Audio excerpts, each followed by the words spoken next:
Pagkakita ako talaga. Kaya sabi ko, kailangan ko na tanong. Sabi niya sa akin, o sige, bukas na na. Send mo na lang sa akin kung magkano pa natitira sa sahod ko. Kasi nakapaganda sa kanawa ko kayo.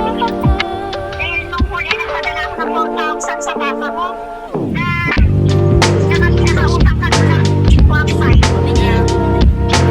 Isang gigas na yun. Nag-send ako na ng 4,000. Later nag-send sa bayan. Kaya napadala ko yung actual 8,000.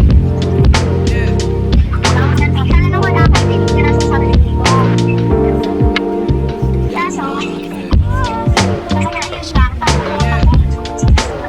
Minsan ba, nakatulong pa rin natin yung pagkita sa utang